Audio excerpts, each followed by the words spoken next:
Los micrófonos permanecerán silenciados durante la charla y les pedimos por favor mantener sus cámaras apagadas. La conversación se llevará a cabo en inglés para priorizar la fluidez del encuentro. Los que deseen traducción simultánea encontrarán el icono circular de interpretación en la barra inferior, donde podrán seleccionar el canal de audio español para poder escuchar en ese idioma. La charla está siendo transmitida en vivo en el canal de YouTube de Malva y quedará online una vez finalizada la conversación. Muchas gracias y en breve daremos comienzo. Ahora para nuestros participantes internacionales. Welcome, dear participants, to Malva's public talk, Can the Artists Shrink the Sahara? As Ulrich Obrist in conversation with Gabriela Rangel. Your microphones will be muted during the talk, and we kindly request to maintain your cameras turned off. The conversation is being broadcasted live through Malva's YouTube channel and will remain online when it is over. The talk will take place in English to favor a more fluid exchange. Thank you everyone for joining. Gabriela? Thank you, Anita. Thank you, the Malva team. Thank you to the trustees, the board members, the friends, the acquaintances, and all the people who are connected today. I'm very pleased to have a good friend and a person that I really, really admire. And I admire here, not for being everywhere, sorry. He's ubiquitous, he's everywhere, and he never sleeps, as people say. But I admire him because Ulrich Obrist is one of the most serious people in keeping memory and the legacy of some voices that otherwise will disappear. He managed to build a huge corpus of knowledge through an archive of oral histories. And he's been interviewing people for a long, long time. In Latin America, he made 3 books, or he's about to finish the 3rd one. The first one was Conversations in Mexico, then Conversations in Colombia, and now Conversations in Chile, in which he interviewed people that otherwise will, their voices will disappear in like dust in the wind. I think it's very important to have someone like him. I want to start this very friendly conversation. Hans, do you want to say something? Yeah, I just wanted to say hi and how happy I am to see you and to be in conversation, and also thank the Malva team for organizing it. And yeah, great to see you. Yeah, the Malva team made a great effort, and we had people here from the Public Programs Department, Communications, and also the Friends of Malva. It's a very, very, very touching effort, given the fact that we are operating only in the immaterial world, unless we decide, to challenge the situation. Anyway, I think the pandemic triggered an observation that I want to start with. And this is an observation that deals with a talk that we had 2 days ago about Alfred Métraux. Alfred Métraux is a Swiss, like Hans, but he was Swiss-Argentine. He came to Argentina when he was very young with his father to Mendoza, and he learned Mapuche language and Spanish very early. Then he was sent to the gymnasium, and then he studied, and he met Georges Bataille, and he became a very famous ethnologist and ethnographer. And then he organized in 1928 the first exhibition dedicated to pre-Columbian art in Paris, an exhibition that was decisive for modern art in Latin America. But this anecdote deals with Jorge Luis Borges and Métraux. They were friendly, but they were not very cordial sometimes.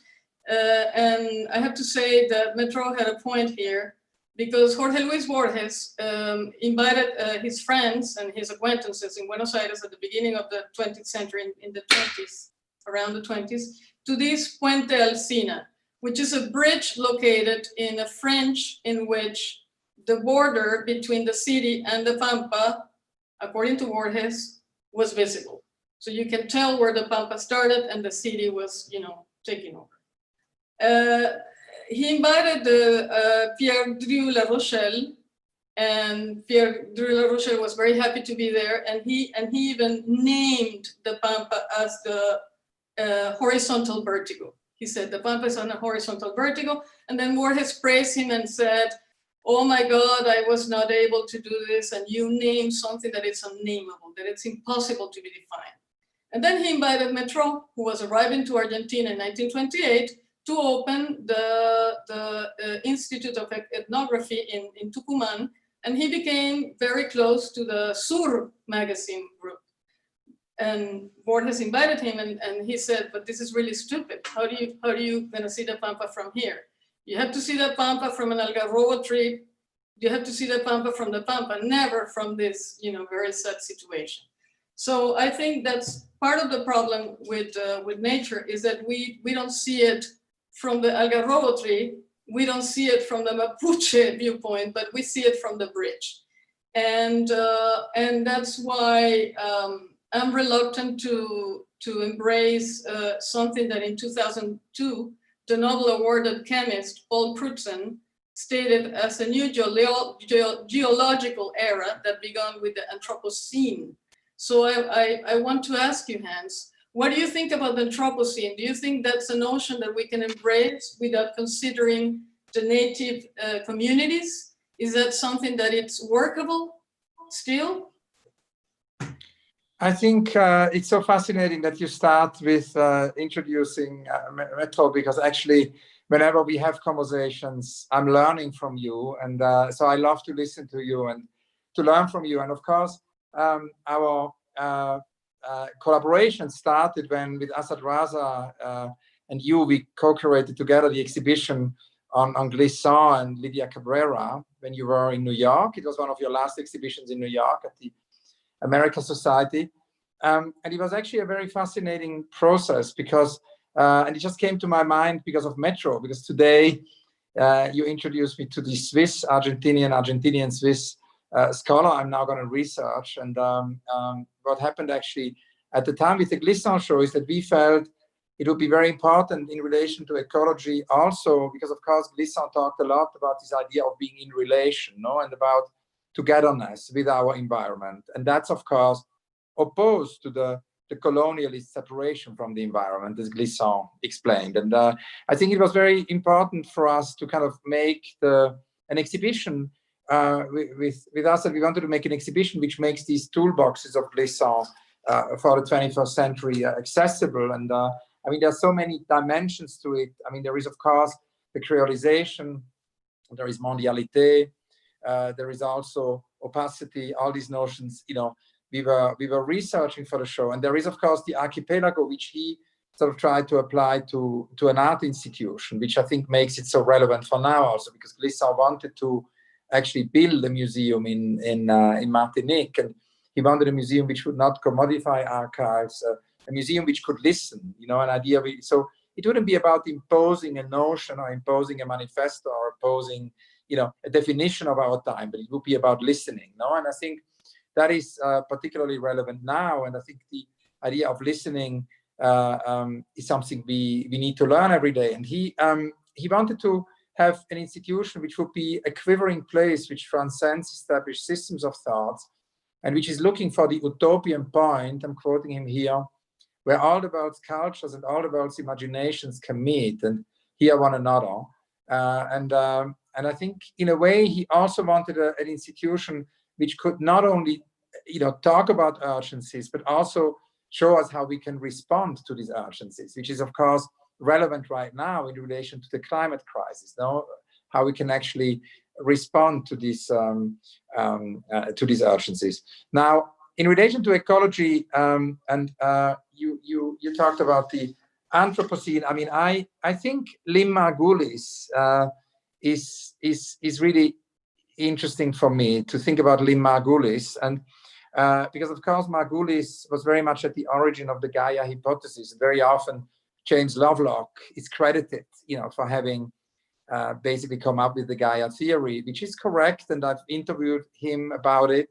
But at the same time, Lynn Margulis needs to be credited. She's the co-developer, and this idea of the symbiotic planet seems to be, for me, maybe the more interesting notion. It's a very important reference, really, where we can create a common ground. And it's interesting that Lynn Margulis is, of course, also a reference, for example, for Bruno Latour for his recent exhibition, at etc. So this question of the symbiotic planet, the question of common ground, and I wanted to quote here also the poet Etel Adnan,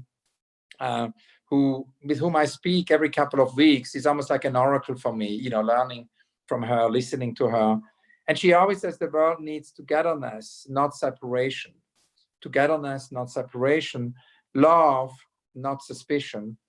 And a common future, not isolation. And I think that's, you know, these words are relevant for now in relation to the planet, and particularly also at this moment of the COVID crisis. Yeah, in fact, I think we have to go back to the origins of the problem, which is the notion of time addressed by our native communities and the knowledge of plants. Can we put the slides a little bit just to show one thing? I want to show the image of someone who was a native informant who worked, well, this is Cecilia Vicuña. Cecilia Vicuña is an artist from Chile. She was born in Chile. She lived in New York. She lives in New York. And this piece belongs to the Malva collection. And it's a piece in which she is using the spatial distribution as used by Aboriginal artists to represent their life, their everyday life. Here she's using it in order to critique Western imposition of religion in the New World. And there are many religious, spiritual practices, more than religion, more than an institutional organized religion, spiritual practices that are valid. Can we pass more? I want to show Abel Rodriguez. Oh, well, let's go back. Yeah, to the previous one. This is a very beautiful drawing by Xeranawa Haki Hiwi. Xeranawa was born in the border of Brazil and Venezuela. He's from the community of Yanomami, and he learned to draw and to paint from a Mexican artist who went to do a workshop there in his community, and he became an artist who's very much involved in the representation of his rituals. This is a belt to hold the penis, the sexual member. Can we go back? Can we go further? Let me show something else. No, something else. More. This, the tree. I want to show the tree. These are very important examples because they tell us about what a native informant can do with his own history. How we started with Cecilia Vicuña, who's an artist, who's trained as an artist. She's a poet. She's a shamanic figure who include this knowledge in performance. And now we have someone from that community living in Colombia who worked for a living as an expert in plants, as a native informant. So we passed from one step to another one, which is very important. It was something that was described by Alexander von Humboldt in the 19th century, something that he was very concerned about, which is the observation of nature, how we are living nature, alone, and how we are destroying, the enormous sources that we have in South America. Humboldt prevented us that a lake, the Valencia Lake in Venezuela, in his first trip, was shrinking. This is early in the 19th century when he arrived in 1899, and he stayed there until 1800s. And in the 21st century, we have something similar. We have the Sahara Desert growing and growing and growing and growing. And it has 10% more the size that it was in the last time that scientists, made some tests about the size in 1920.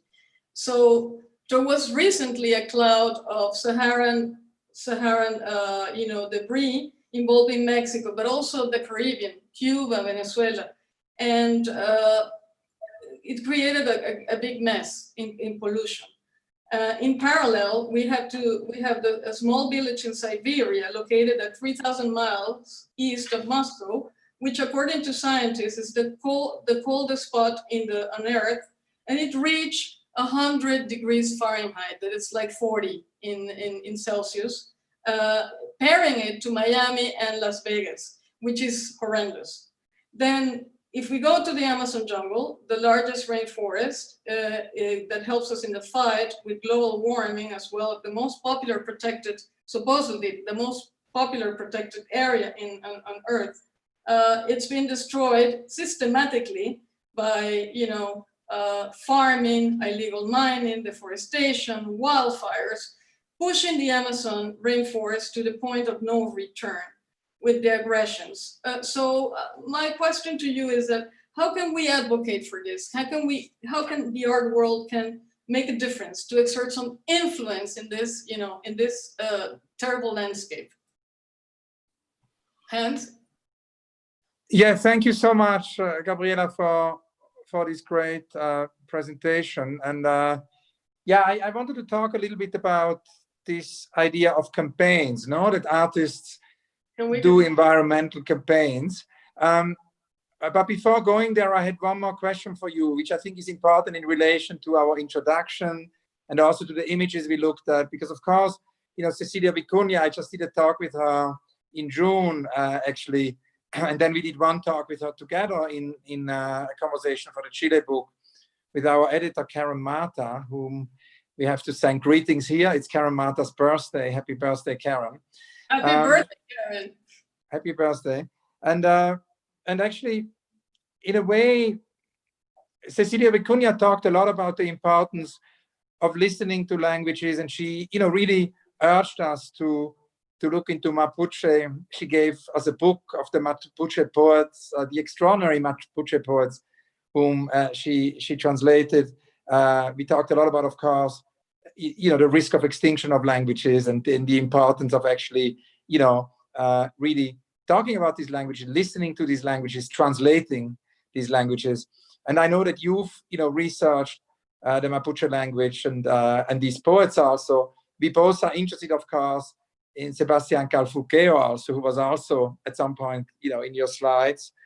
And I think this idea of listening to languages and also, in a way, saving languages has a lot to do with Lydia Cabrera. And I just wanted, as part of this intro. I want to say that Metro said that he learned to dream in a language that was not his language.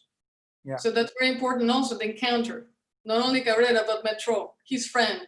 He was very close to Lydia Cabrera. So Cabrera and Metro were friends. They were very good friends, and they exchanged a lot of letters since the early 30s, and by the end of the 30s, I think they met. And Cabrera took him. No, I'm making a mistake.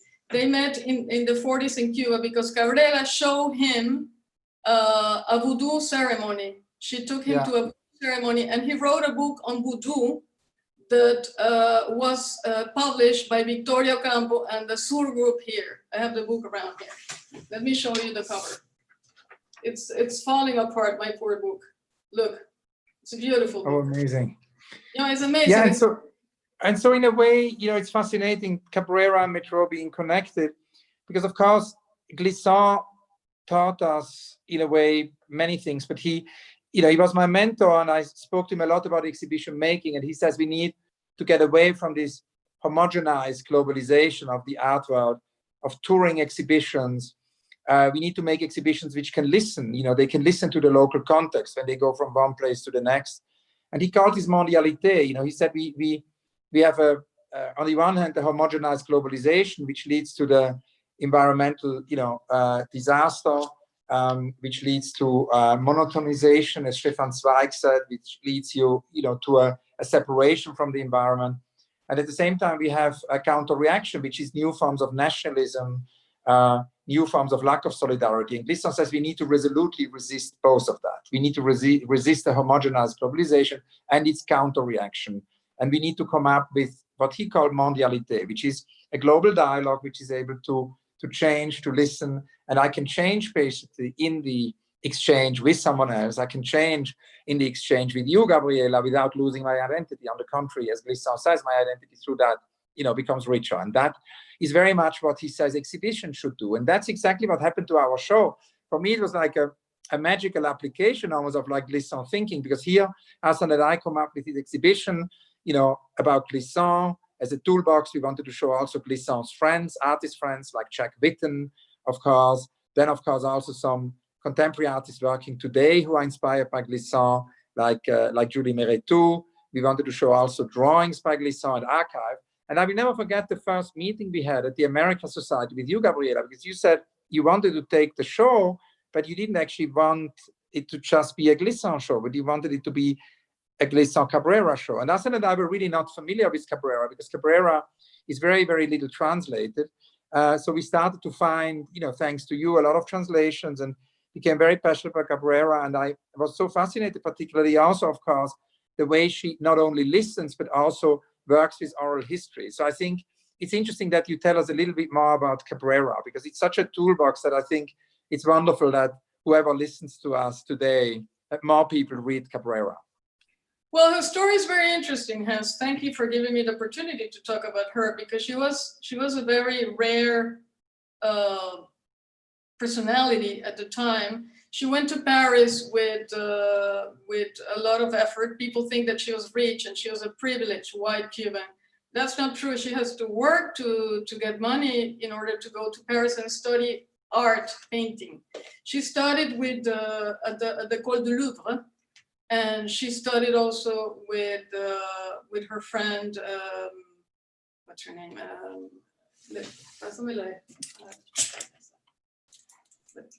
I'm going to show you. This is Cabrera living in 1920s, in the 1920s for Paris, with Amelia Pelaez, the painter, who was a very close friend.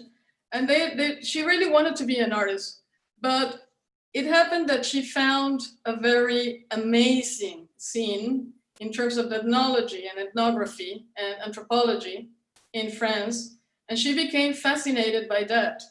And she became fascinated by the fact that in Cuba, her native country, nobody except for her brother-in-law was, aware of the importance of keeping the original sources of the descendants of the slaves in their legacies, in their animistic religions and rituals legacies alive.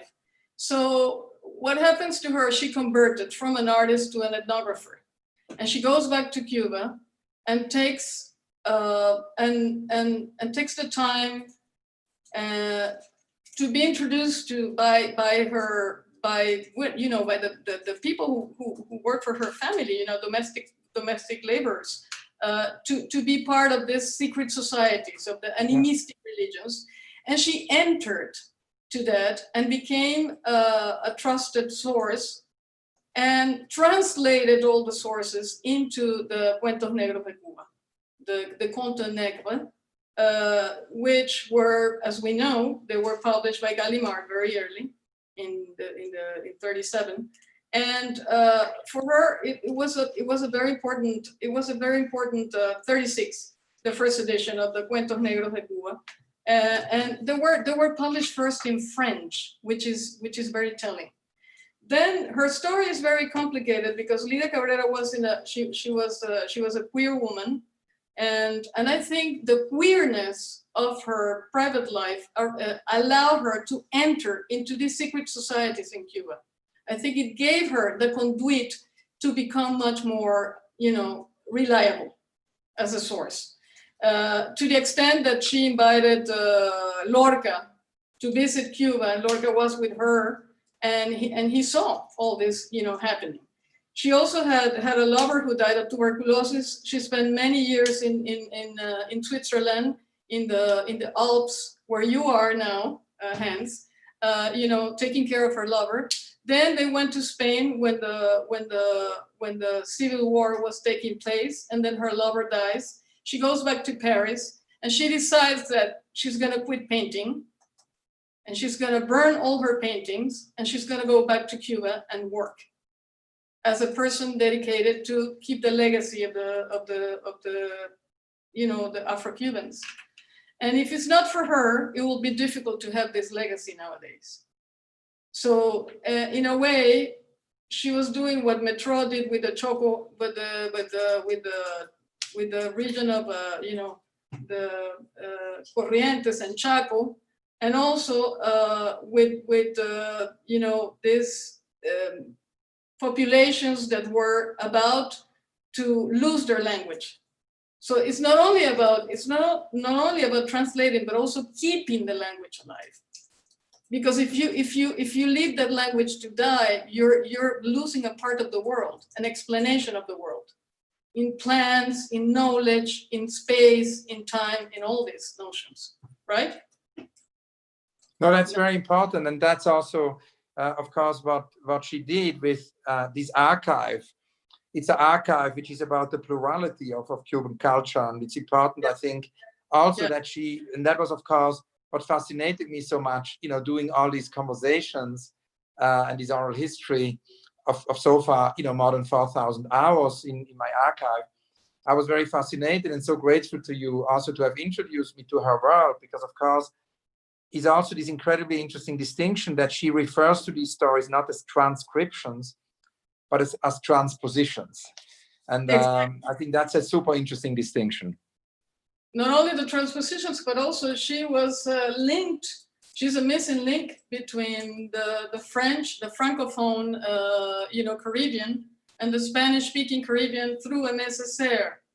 So we discovered, and this is something that it's not known very much, that the first translation of De Retour au Pays Natal was Lydia Cabrera's translation, as well as the first translation of Roger Calois, another person who came to Argentina, another person close to Bataille who came to Argentina and became very close to Victoria Ocampo and to the Sur group and spent years here.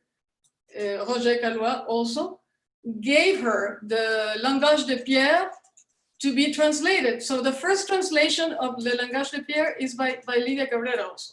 So she's a translator and she's a keeper of languages, which is something that I see, similar. It's a similar movement. And of course, we connected it through this exhibition together with Assad and you with Glissant. Of course, the critique of isolation and fundamentalism is something Glissant and Cabrera have in common. But I think also that what is so fascinating is that she not only built bridges between cultures, but also between disciplines. As a fiction writer, she critiqued, the fetishization of decontextualized African art and artifacts among the Parisian, intellectuals, which is very fascinating. As a translator, she encouraged solidarity between preeminent thinkers, as you say, Aimé Césaire, but also artists of the Caribbean like Amelia Pelaez and Wilfredo Lam. And Wilfredo Lam was, of course, the overlapping artist also with Glissant, because Wilfredo Lam played a central role for Glissant's museum for Martinique. This is the image precisely of that belonged to the. Do you remember we put it in the exhibition? Yeah, it was in the show. Yeah, it's so great you have it here. Exactly, that was in the show. This is the cover. Mm-hmm. And of course, she was a painter. She was a cosmologist, a linguist, as we found out from you, also an ethnographer, an anthropologist, a botanical taxonomist, and of course, an activist like Glissant. Glissant was friends of Frantz Fanon and was an anti-colonial force. And I think we can say Cabrera as well was a very strong anti-colonial force. And I think this idea of really also being truly interdisciplinary or transdisciplinary, going beyond the fear of pooling knowledge, which Cabrera and Glissant said is so important, and which the show, we did at the American Society, underlined, leads us really also to the answers we're trying to find with artists now, which is a question you asked before, what can we do in the art world? What can artists do regarding the environmental and the extinction crisis? And we started to think about that a lot with the Serpentine and our team, our Back to Earth team. And actually earlier already last year, but then we began it this year in January. We were always working with Gustav Metzger, who was a very close friend of the Serpentine, and he's one of my heroes.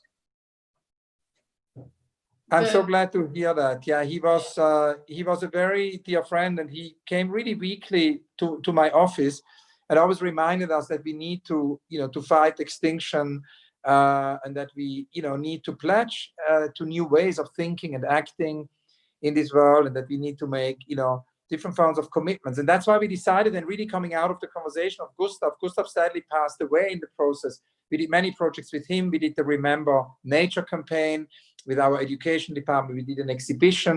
We did a marathon, an extinction marathon, with him and 50 participants from all continents, how to fight extinction. But then when we started to talk to him about our 50th anniversary, I mean, Gustav always came to the office and he said, this topic, this theme is not done because you've done now 4 or 5 projects. This is the project for our lifetime. We need to continue to work on that. And he said, we need to work on campaigns. And so we took that very seriously, and basically for our 50th anniversary, invited with our Back to Earth team, artists, thinkers, designers, architects from across the world to actually respond to the climate emergency through campaigns. So the idea was also to go beyond exhibitions. And that's again, what Glisson said with his museum in Martinique. He said, we need to not only point at urgencies, exhibitions can point at urgencies, but we need to then find agency to respond to these urgencies. And so that's why we invited each artist to come up with a campaign. And, we began actually, of course, the project got delayed, as most of our projects got, I think, all over the world because of the COVID crisis. So the exhibition will now happen next year.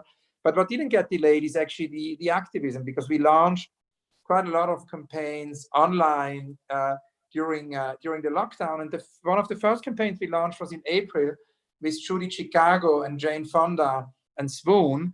And I think it's not only about interdisciplinary constellations, it's also about alliances between different institutions, and actually finding alliances not only within the art world, but finding alliances from the art world into many different worlds. And that's really what Jane Fonda and Judy Chicago, encouraged us to do. They involved also Swoon, so it's 3 artists, and it's the partnership between the Serpentine, Jane Fonda's Fire Drill Fridays, Greenpeace USA, the National Museum of Women in the Arts, and that all created a global campaign, which is Create Art for Earth. And the idea was actually to kick off with open call for submissions to also make it more inclusive, and launch with the hashtag Create Art for Earth. So far, more than 5,000 artists launched work, a global creative campaign to encourage art worldwide that addresses the climate crisis and inspire action. And of course, as Jane Fonda told us in this process, we can get through this health crisis and return to normal, or we can realize that normal was the problem and choose a better path. So to not return to normal, but because normal meant melting ice sheets, melt extinct species, millions of climate refugees, inequality, injustice. And so, she says ultimately, it's not about returning to normal. And so that's the first campaign we launched during this period of, uncertainty and also, of course, social distancing. It was in April while the streets were empty, and there were also in-person, demonstrations did not happen. It was a call to create actually art and also get us beyond, the 2 dimensions of the computer and the endless Zoom talks. And so that was one campaign. We are now preparing a new campaign with Torquasi Dyson. That Torquasi Dyson will address questions of the city and water, and collaborate with the architect David Adje. And over the next, I wouldn't even say year. This is a much longer term project. Over the next 50 years, we say, instead of celebrating a 50th anniversary and looking back, we look to the next 50 years. And for the next 50 years, we're going to work on these campaigns. So that's one possibility, I think. And I think, of course, the question is also, how can we then connect such campaigns of artists, into society? And I think that's a very important point, because it leads us again to this question of going beyond exhibitions, going beyond the format of the exhibition. Yeah, I think that it's very appropriate that you presented this, framework, because before the pandemic triggered our confinements and our relinquishing of our liberties by this confinement, and giving that authority to the state to take care of us for the reason that we want to overcome the crisis. There was a very complicated, at least in Latin America, or everywhere, I think it's everywhere, but in Latin America concentrated, there was a very complicated, moment. There were revolts in Chile, which was a myth of stability and democracy in the region. There were, revolts against the Amazonian fires, and there were feminist claims. There were revolts everywhere, even in Cuba, which is a country very much under repression. But because of the pandemic, these became silenced and a little bit quieter, because there is something that we don't know what's going to happen next. But anyway, I think by going back to people like Metro, we're thinking about how do we reconstruct this idea of modernity? Is it modernity still alive, or can we talk about modernity anymore, or is something different? Because, for instance, Metro, this is long before Hal Foster. He stated that the ethnographer was fundamentally an artist and historian that was looking at the archives and looking at the living traditions, right?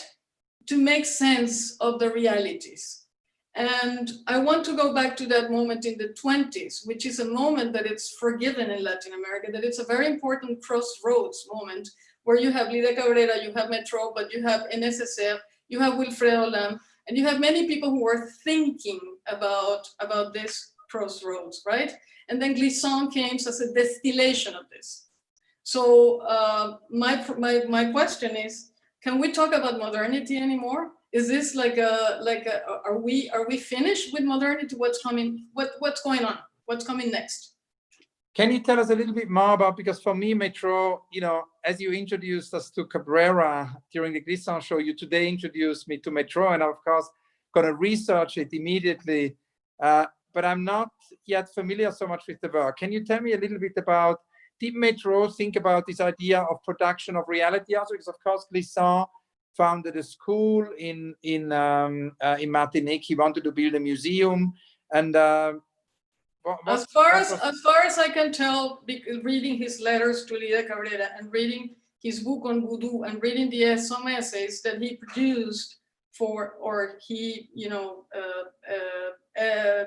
edited with the Sur group, he's very aware of the importance of not seeing this native systems of knowledge as something that it's remote, that it's like a dead language, like Latin. You see that this is something alive, that it's something that is informing us, and we have to have a horizontal approach to it, and that we're so foreign to it that we need to starting to learn, the notion of time and space by the Mapuche, but also about the Yanomami, and also about the Wari, and also about, many other communities that we learn to adore, Eurocentric thinking, but we are just not facing what we have here as a legacy. And this guy, who's according to Lévi-Strauss, he's the ultimate ethnographer, is telling us this in the 1920s here in Tucumán, and he has, crashes against the elite here. So I think we have to recover, this kind of thinking and bring it now for an exhibition design, but also for a way of thinking, not being populist, being serious about, can we talk about time in the terms of the turn of the 18th century to the 19th century, the time that it's not seasonal, that it's not agricultural, that to the time of the progress of modernity? Can we address time in different terms? And that's my question with modernity.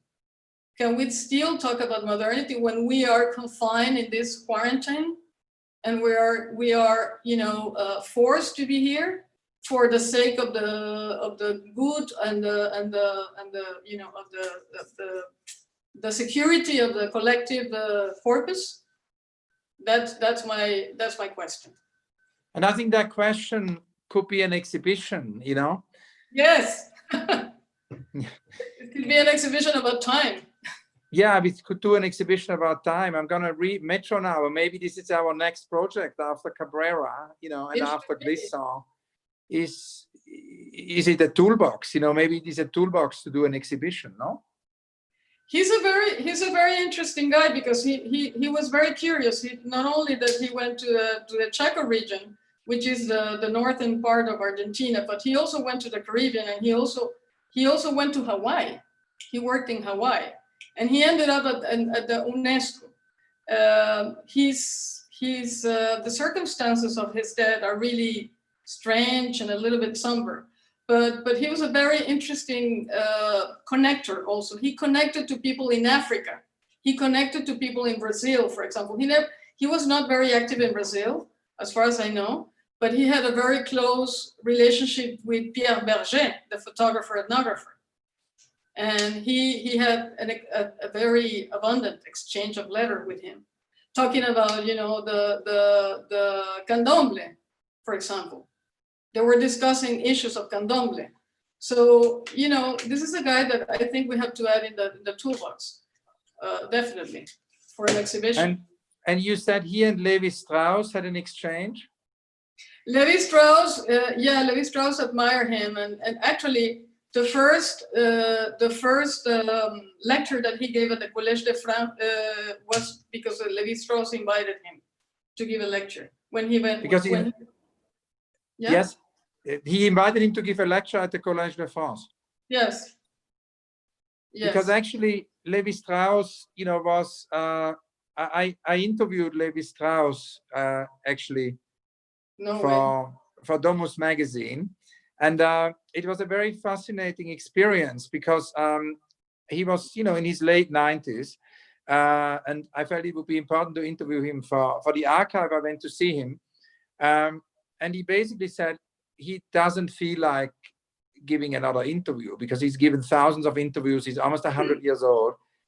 And he says he could only do this interview with me if I ask him something no one has ever asked him. So he says, come back, you know, and in a few months and read my interviews. And if it's something, you know, you surprise me with which no one has ever asked me, we can do the interview. So I did not like... I was going to say that Alvaro Fernandez, who gave the talk about Metro 2 days ago, he's telling me and he's reminding me that the obituary when Metro for the New York Times was written by Levi Strauss, and that's true. Yeah. The obituary was written by Levi Strauss. So we need to find this obituary. This is really important. And then I can send it to you. Amazing. And then, you know, Levi Strauss encouraged me to read all these interviews and find something he's never been asked. And I actually discovered or found a strange episode about his methodology, because he once talked about that he had made models of his 3-dimensionals, 4-dimensionals, maybe even 5-dimensional models of his books. And that means, of course, he would not, like most writers, you know, take notes or have cards or create systems, you know, but he would literally create multidimensional spaces. And he only had mentioned that en passant in an interview, and I couldn't find anything. So after researching it thoroughly, I wrote to him and I said, I would really like to. So he said, yes, he had really never talked about this and we could do the interview. So, but he wouldn't be able to talk for more than 20 minutes because it would be a rather small topic. Or for half an hour. So I went to his office, and he had one of these maquettes left. I actually wonder where this maquette is today. And these would be very little pieces of paper, you know, like 1 square centimeter or even smaller, with keywords, concepts, dimensions, chapters. And he would have, it was almost like the Duchamp exhibition when Leonora Carrington, you know, in the Mexico book, tells me about her dialogue with Marcel Duchamp and the ropes. No, in the Surrealist exhibition in Paris, it was the callbacks, and in New York for the surrealist exhibition, Duchamp used the ropes as a display feature. But they were tiny ropes, they were like more threads. And he would basically construct these, multi-dimensional spaces. And he talked a lot about time, that actually when you want to talk about the time in a book, you cannot have it in 2 dimensions. And so you would need to construct, this model. And one was on his desk. I remember that very clearly. We should find out where it is. But he said that all the others were actually destroyed when somebody cleaned his office. So there was a tragic accident, so they were thrown away. And when somebody cleaned his office, so it no longer exists. Anyway, so it's an anecdote, but it came to my mind. But it's somehow interesting in relation to how to write the book as a multi-dimensional model. It's almost like an exhibition. And of course, it was very fascinating for me, because for me, looking at it, it was like a maquette for an exhibition. It was like a display feature of some sorts. Yes, I was going to ask you if you think that what is this? You were talking to me earlier about the wetlands, and I think this is something that we have to address here, because nobody talks about the wetlands, las humedales in Spanish, which are disappearing. Since the 1900s, 64% of the wetlands are gone. And that's a source of, biodiversity, that it's very rich as a forest. Yeah. And we don't know about it. Nobody talks. It's not sexy. It's not appealing. No, it's extremely important to talk about the wetlands, and I'm so happy that you and glad that you brought up this urgent topic, because of course there is a massive disappearance of wetlands all over the world, and it's the same thing as like also with many other phenomena. They're just not entering the news. They're in a way not newsworthy, but they're incredibly relevant because entire worlds disappear with these wetlands. And it's interesting, of course, because the father of Maya Hoffman is the founder of the Luma Owl project, on which I'm collaborating. And the Luma Owl project is an institution, is a new institution Maya is inventing in Owl, which basically there have been a lot of prefiguration exhibitions. So it has started already some time ago, but the actual buildings will open next year. There is a building by Frank Gehry, and their spaces designed by Annabelle Seldorf. But it's very interesting because it happens in Camargue, in the Camargue.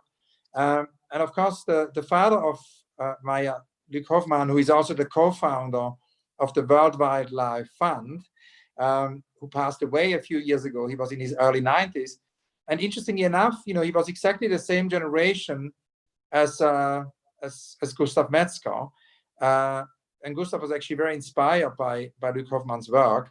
And he, decided to move to the Camargue and actually save the wetlands. So not only in the Camargue, but he had global campaigns. So besides being the co-founder, of the World Wildlife Fund, Luc Hoffmann traveled all over the world, as a mission to save wetlands. So it just came to my mind, when you said that. And of course, we have this exhibition which just opened in Arles called It's Urgent, where again very inspired, like most of my exhibitions actually by Edouard Glissant, when Glissant kind of encouraged also for exhibitions to go beyond where usually exhibitions are presented, to go into society, to think about other forms of engagement, and so we developed an exhibition where artists are invited to do billboards and posters according to what they think is urgent for our time. So it's a mobile exhibition, a bit also like Do It. I mean, Do It was reactivated during the lockdown, and it wasn't actually initially planned.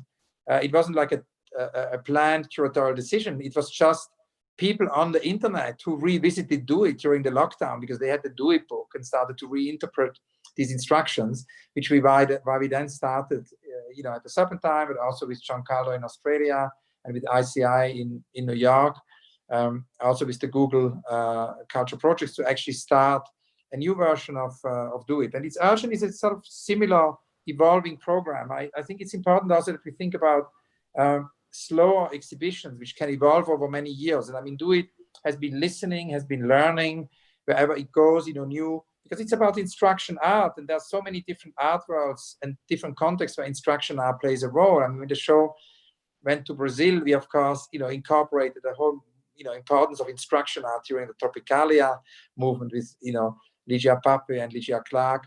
We found very interesting instruction art when the show went to Mexico, and Ulises Carrion and many others, and I think in a way the same happens now with its Urchin project, because wherever the show goes, it's going to be a very different show. We produce posters locally, and I think that goes back also to our conversation about about ecology, about sustainability. How can we do more sustainable models of exhibitions? How can we actually, there is no transport involved with its Urchin. The exhibition, just the posters can be downloaded locally and printed in Arles. And throughout the summer, there will now be artists who, will do new posters, local artists from, the south of France, from Paris also. There's an open-endedness, to it. And of course, there are, themes which are recurrent. Ecology appears a lot, inequality, common future, solidarity, social justice, anti-racism are frequently, addressed in these posters. And it's in that sense, a growing archive. But I think it's not only through exhibitions which are, in a way, traveling in a more mobile way, in a more generous way also, because I think it's also about finding generosity, because these are almost like open source models. These are exhibitions which which can travel in a... Yeah, because a phone call came in, so that interrupted. Is it okay now again? The phone call interrupted. Yes, so sorry for that. Yes, so the idea, it can be exhibitions which have to do with open source. Do it is open source. People can just do it. It's urgent, it's open source. Visitors to the exhibition in Arles can actually download the posters and print them themselves. And at the same time, I think we need to not only think about exhibitions in that regard, but we need to also think about, if we take Glissant's point seriously, that what we do with exhibitions is invisible to large sections of society, because many people don't see exhibitions. So how can we address that? And I think it's very important that there are ways also, of course, of us going, and collaborating with many different communities. And so, for example, when we worked with Arthur Jaffa a couple of years ago on the exhibition at the Serpentine, he started with this very interesting question, which connects also to a lot of topics we discussed today. Arthur said, how do we imagine things that are lost? What kind of legacy can we imagine despite that loss and despite the absence of things that never were? And so he actually wanted the exhibition to be generous and feature Ming Smith, a legendary photographer he felt needed a museum retrospective, Frida Orupado, who had only shown her work on Instagram before, and suddenly through this exhibition, entered the art world and started to have gallery shows and museum shows. And Miscellaneous, who is a composer and a musician AJ likes, and who only had shown on YouTube. So to kind of create also these crossings and all of a sudden bring practices from different fields into the museum. But then he said that there are certain films he just didn't want to show at the Serpentine. He wanted to have a tent and wanted actually certain aspects of his practice, some of his films, be shown, in different neighborhoods. And he felt that it would be important that we cannot just, we have free admission. Free admission is the baseline. I think free admission is really important if you want to think about, generosity. But free admission is not enough, because there is a door. And that means there is still, in that sense, a threshold. And I think it's important for that reason that we go beyond this threshold and develop, as AJ says, projects which can go in many, many different communities. And that, of course, means, again, not only exhibitions, but means also residencies, support of artists, in these communities. And that leads us to our civic, project with our civic curator, Amal Khalaf, which we develop in Barking Dagenham, where we have a residency for 4 artists, including Sonia Boyce and Rory Pilgrim. And these artists spend a lot of time now in Barking Dagenham and develop a project called Radio Ballad. Then we also have actually Susan Lacey, who wants to do a listening project, and and the conference. And so this idea, I think of civic curation is also a very important aspect of that. And there are many, many more possibilities. I think we need to explore more possibilities. But I think what you pointed out is very important, because art is an essential sphere of society. Art is one of the few, it's a secular religion to begin with. It's secular, totally secular. But also art allows people to enter into a space and to have a private moment, but also a private moment with another person, with people. And also not to consume. It's a space not to consume. It's a space to learn and to share, but not to consume. And that's very important. That's why I hate when they compare art, museums and spaces to shopping malls. It has nothing to do with it. Talking about this issue, I want to ask a very thorny question about generosity, about hospitality, about friendship, about civic space. How do we contribute to the ecological causes, to the natural environment, if you don't want to create like a fiscal device in order to help these causes? We should be able to create like a taxation for the art sales, which will help to maintain some areas that are in really danger, like the wetlands, but also the forests, but also even the Sahara.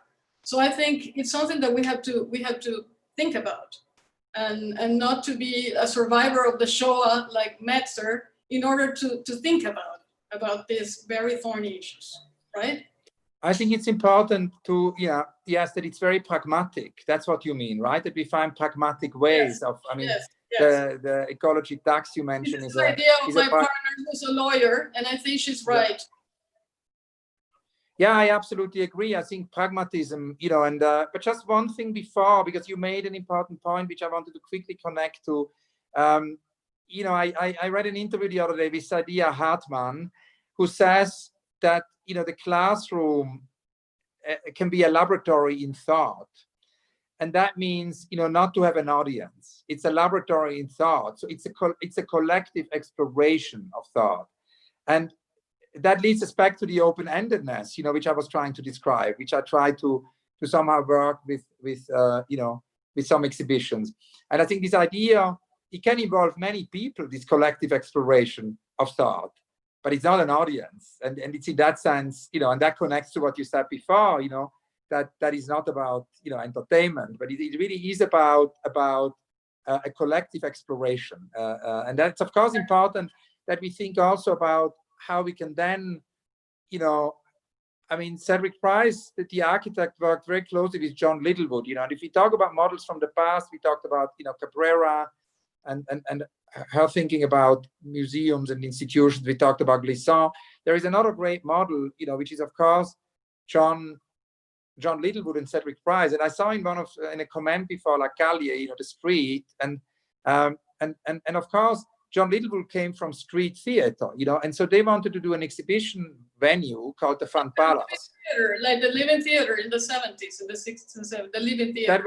That was John Littlewood, and she worked with my late friend Cedric Price on a structure called the Fan Palace, which would have been an institution which sadly got never built, which was completely open-ended, interdisciplinary, and which, like street theater, would have actually brought in, the street into the museum and vice versa. But if you think about such laboratories where collective exploration of thoughts, as Saidiya Hartman happens, it's interesting that we think about that, model. I think about the Fan Palace. Then the second part, which is your main question, which is about your main point. The point you made about the tax, the ecological tax, leads us to pragmatism. And one thing which I did quite intensely during this lockdown is that I started to revisit the New Deal by Roosevelt, and I remembered that Helen Levitt, whom I visited in the 90s, she was very, she was in her 90s then. The photographer, talking about street, the street photographer and filmmaker, and I was like in my 20s, and she was in her 90s, and we sat in her kitchen, sort of the room which was there was a working room, a kitchen, and it was quite a chilly day in New York City, and she had a big lamp, above the table. And that was a source of warmth. It was the only, otherwise it was very chilly in the room.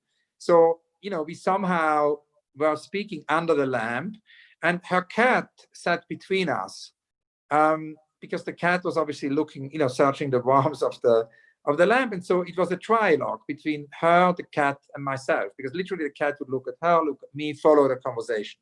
It was quite magical, and actually anticipated also my animal interviews, which I've been doing during the lockdown on TikTok, where I started to ask animals about their unrealized project, inspired by Vinciane Desprez' book, where she talks about listening to animals, which is important. But anyway, that's another story. So with Helen Levitt, we talked about her photography, about the social dimension of art.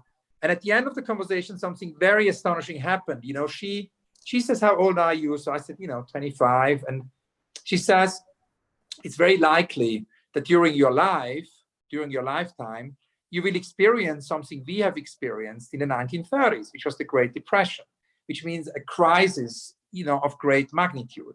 And she said, should that happen, you should really look into the New Deal, the Roosevelt New Deal, because of course Helen Levitt knew all about it, because she was too young, I think, to get the support in the 30s, 40s from, the New Deal. But photographers who were slightly older than her, Dorothea Lange, her friend Walker Evans, they've got, of course, support from these New Deal programs. And there are many of them. And so I wanted to understand, because it's quite difficult to get an overview of them. So I studied for about a month between March and April, all the different models, read all the books, and, and wrote the text on these models. And what is interesting is that, of course, as always with such projects, it was initiative, it was very artist and curator driven.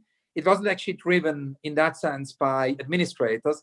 It came from artists and curators. It was, it was particularly in the second phase, a curator called George Cahill, who was a student of Dewey.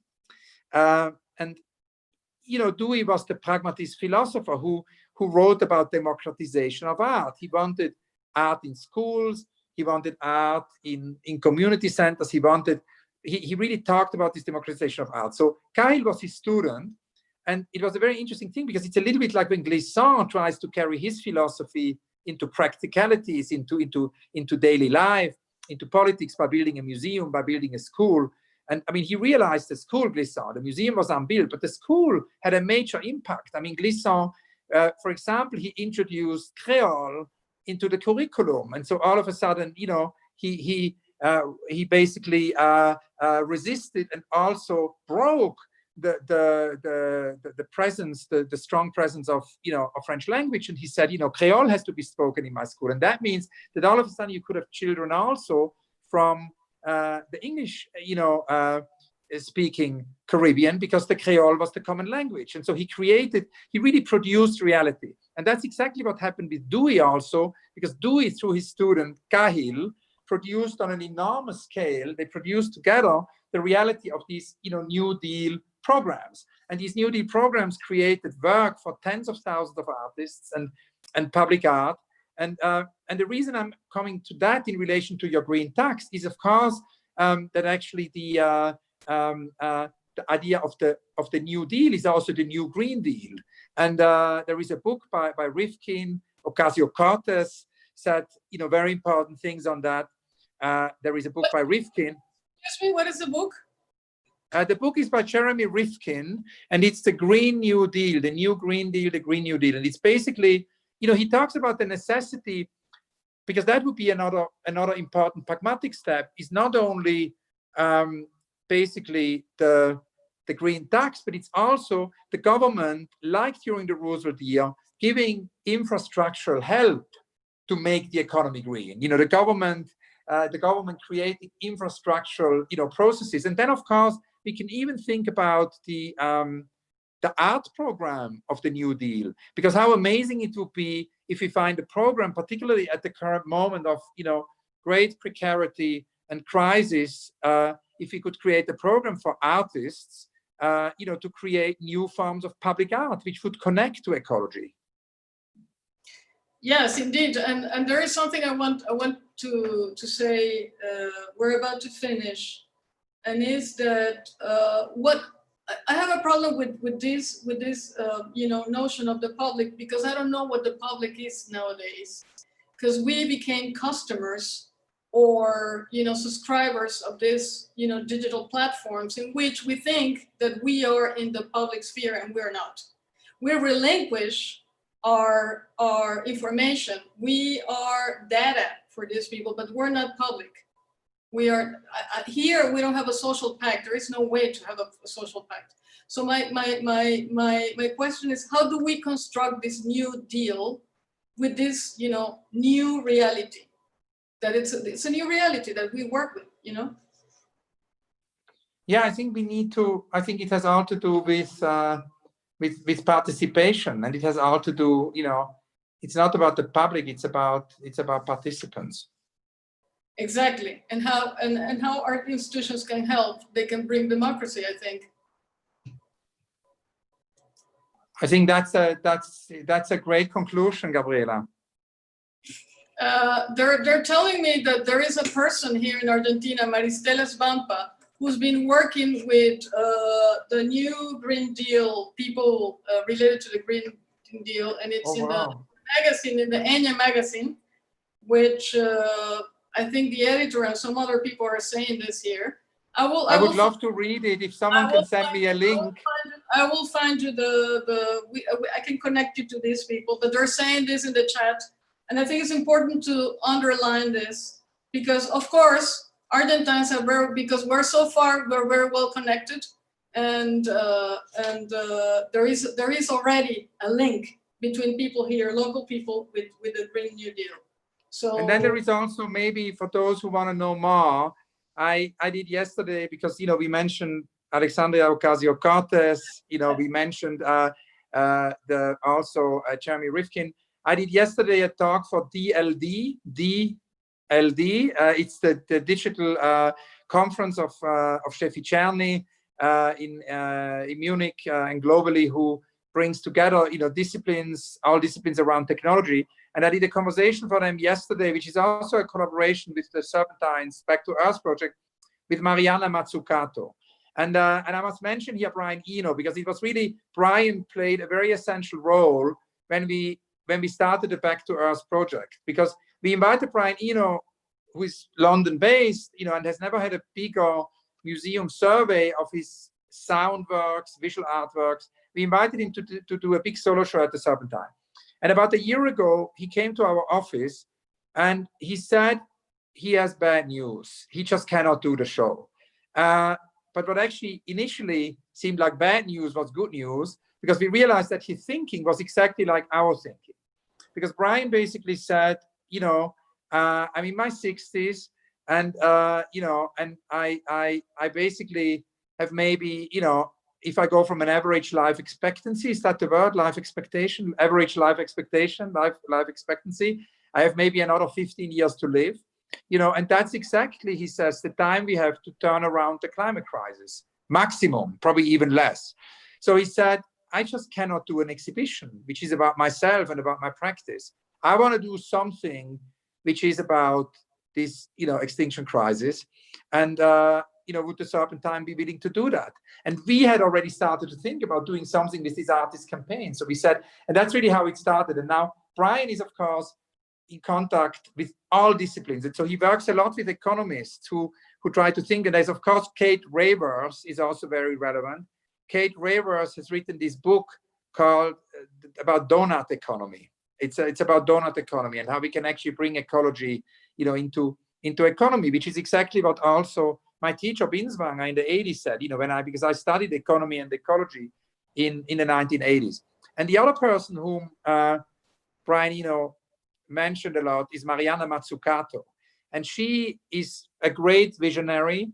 Alexandria Ocasio-Cortez and Mariana Mazzucato have had exchanges, but also, of course, many different governments, consult her right now during this time, and she's particularly involved also in this idea that there cannot be bailouts without strings being attached. You see, that's another very pragmatic way of doing it, because at the moment governments are bailing out, but she basically says Mariana Mazzucato says it's a catastrophe that a country like the UK, bails out EasyJet without making strings attached, that they become more environmentally conscious, that they, and so she says, with all these bailouts, she talks to the governments, there need to be very, very strong strings attached, which have to do with environment. So if you want, for those who listen to us today who want to know more about, the idea of a Green New Deal, you might want to watch the conversation with Mariana Mazzucato yesterday, which is on the DLD website. I just wanted to add that. And also we can check on the Enya magazine for the Maristela Svampa, who's very connected to the Green New Deal people. I haven't read it, so I'm sorry for the omission. In any case, thank you, Hans. I would love to meet them, by the way. If you could make a connection, if there is a Of discussion course. on that in Argentina, for me, it would be fantastic to create a connection. I have to say that you converted me, because since I've been locked down, I've been in a very somber mood in terms of the natural environment, and I think I need to do something. I need to do something in terms of activism, and I am converted. In Venezuela, for example, the Arco Minero is destroying the environment. In Brazil, in you name it, everywhere. So we have to stop this. We have to stop this. And I think this is I don't believe in this utopian moment. No, this is not a utopian moment. This is a dystopian moment, and very pessimistic, that helps us to work, but not with naivete, but rather with alertness. So I thank you for the opportunity to talk about something I was terrified, but at the end, Lidia Cabrera enlightened us, Metro, and we have to go back to the 20s, to the very Bauhaus moment where we should have now, but the Bauhaus of Johannes Itten, the Bauhaus of functionalism. That's the Bauhaus that we have to promote in the art world now. Thank you. Thank you so much. Hasta luego. Gracias. Ciao. Hasta luego. Hasta luego.